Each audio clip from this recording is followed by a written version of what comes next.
Hello, everyone. How are you? Me, my glasses off. What a day today has been. I wish I could have went live earlier. I got a notification um, about uh, jury verdict in for Cat, and then I like joined the live, and I'm like, okay, what are we talking about here? And then I was like, realized, oh snaps, there's a verdict. So then I had to go back and rewatch the live, and then I realized that the jury came back with a verdict. And what was the verdict? The jury agreed. From what I could see, lyrics weren't on trial here. I mean, granted, a lot of the stuff with Thug and the Quays, they didn't go into. They did go into the Lil Rod situation, but I mean, they went into some of the Quay situation, the Marquavius Hughie, some of his situation with the robberies, not a whole lot. The other Quay, whose charge was being there with Shannon, I mean, he just got the RICO count, but now listening to everything, but he did have the drug counts for the bag that was thrown. Um, it's possible. It is possible that he would have just still got found guilty for the drug charges. So he may have still ended up with the same charges that he got, but instead he only played guilty to the RICO charge, got the mandatory max for that, which they could have probably possibly got him the mandatory minimum for that. Um, because the drugs weren't on nobody. They were just there. So, but no one could predict really how the jury would have responded had all the people in the trial still been in the trial, and they had to deliberate about their charges individually and everything related to them. However, there are still two people on trial for the unaliving of Jamal Drinks, one being Miles Farley and the other being Demetриan Garlington. However, if the charges was a negative, a negatory, a not guilty for Shannon, and he was the driver, they ain't gonna be able to get that on Garlington. And they damn sure not gonna be able to get it on Miles Farley. They're gonna have to let him go. Hopefully he got a lawyer that's ready to walk down the state about that, but he don't even, Miles Farley shouldn't even be signing no RICO nothing, because he just making clothes. They have nothing else on him. They had him for the Jamal Drink stuff. Lil Miles need to get out. Yak. The drugs at Thug's house, or excuse me, they threw out the other charges. It was just the marijuana charge for Yak, and then the gun charges for Yak. I think the gun charges got thrown out. So I think it was the gang charge, the marijuana charge, and the RICO charge. Not guilty. Not guilty. Not guilty on all counts. There may have been a gun charge in there. I'm just not 100% sure. I know initially there was, but I think the judge did a directive verdict on those. Shannon Stillwell. The only thing that they charged him with was the gun that belonged to the girlfriend that ended up on the side of the road, because they could put that in his hands at some point in time. Everything else, not guilty. No RICO, no gang charge, nothing else. Not guilty. Yesterday, based on the questions, that was them probably trying to confirm from somebody. And then they realized it wasn't even Shannon that they was talking about riding back past the city. Now, the way the DA tries this case for the next group, or whether or not they do a bunch of plea deals for the next group, that's up to them. But it may look very different than how this will look. This was their first time getting it out the rip, out the gate. And Lord, was it messy. Was it messy, messy. They're going to have to make this more concise, more tight, more together. You know, there's certain people within this trial that they know are guiltier than guilt, and they ain't gonna be able to walk away from nothing, i.e. Eppinger.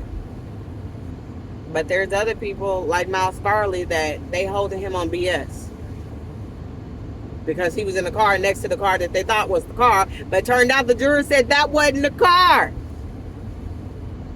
There's not a person in Atlanta, in the county of Fulton, that don't know everything that's happened. Juror 56 was our foreman, the one that said, get this mess together. He was the foreman. You can bet your bottom dollar that he walked them through that case.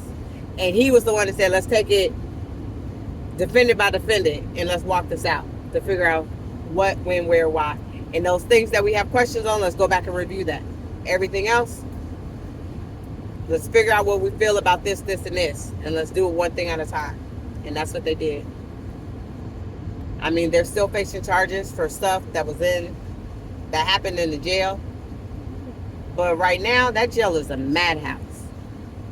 That jail is an every man for themselves madhouse. They are absolutely lucky that nothing has happened to staff in a negative way as of right now.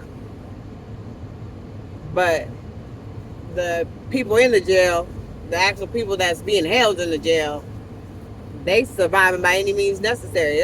They said a lot of the stuff that I watched on, they're like, it's a third world country in there. Did you guys see the table of shanks found and weapons found? Like pieces of metal that long. Like, it's off the camera. I can't even show you. Poles, pieces of pipe. I mean, it's crazy. It's crazy. Not guilty. Shannon, one charge. And you know, this was the shit kicker. That day in court, after Thug took his plea, that day in court, when the judge said, okay, well, this is the first time I'm hearing the plea deals, would the DA be willing to leave them on the table until tomorrow? And I think Yakte was offering him, I think it was supposed to be him to serve 15 years, something like that. Shannon, it was him to serve 45 years.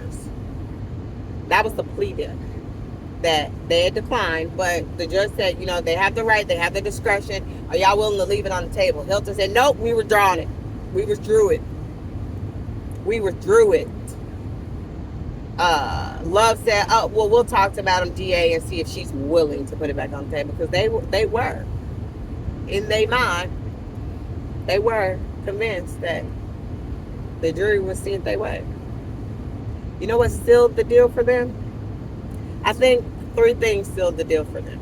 This is this is just witness testimony. Detective Thorpe and his vanished notes. 4 things, excuse me.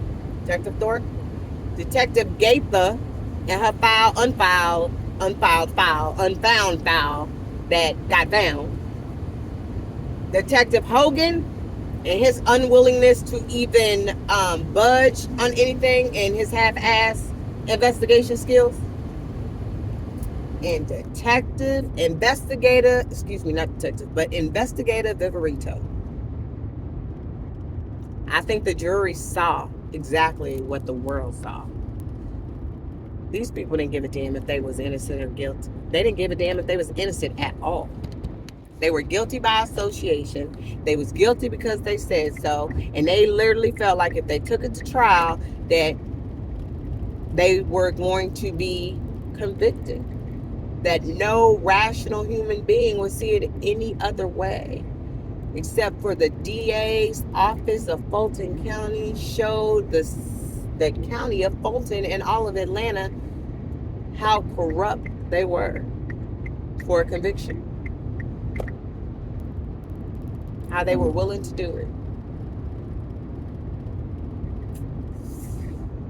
The rest of you guys got an uphill battle. They just know everybody that's in this group of defendants that's coming up who were offered plea deals a few months ago, who declined them because nobody was offered a plea deal that included less than 20 years to life. Good job sticking it out, guys. Good job sticking it out. Your day is coming. Your truth is coming. Your time is coming. Thank you for sticking it out.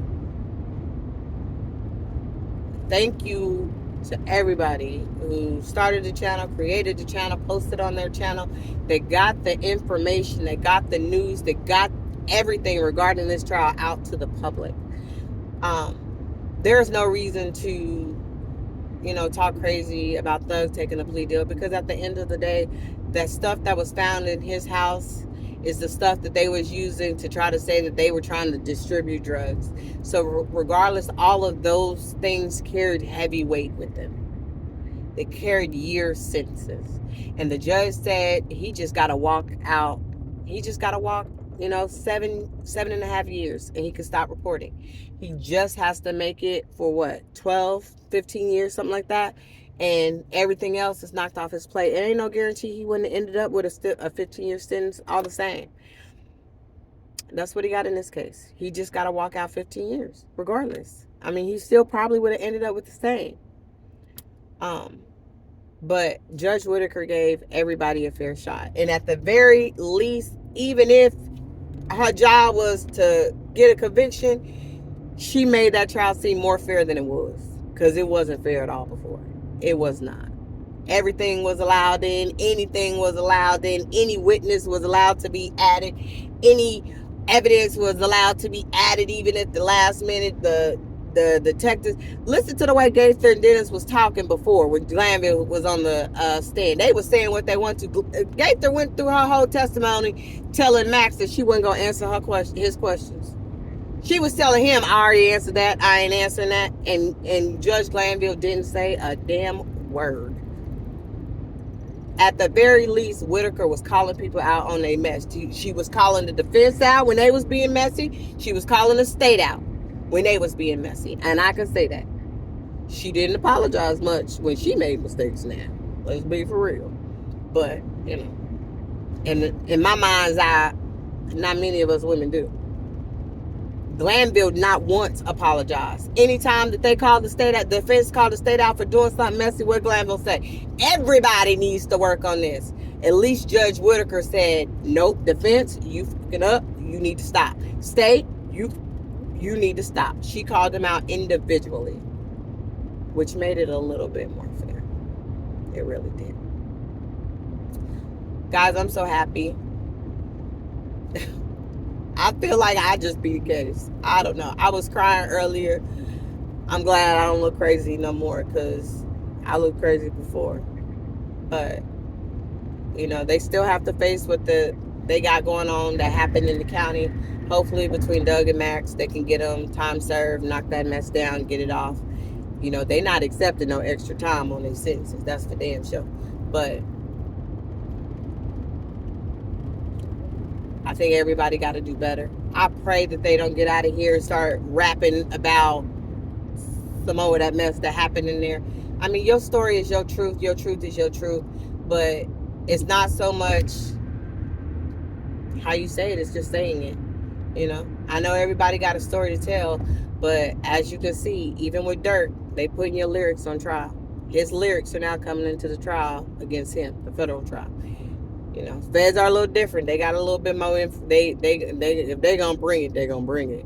But you guys, I mean, your rap is your truth, and I get it. But maybe express it in a different way. Maybe my mama used to tell me, everybody's business ain't nobody's business, and everything that was said was open to interpretation. I could say this group of jurors was able to read through that. Would they have read the same as all the original defendants was still on trial? I don't know. But they read this for what it was. I don't know what that's going to look like for the next group. But, for now, Shannon and Diamante, they won this battle. They won this battle. And I'm happy I was here to see it. I'm happy I was here to bring it to other people.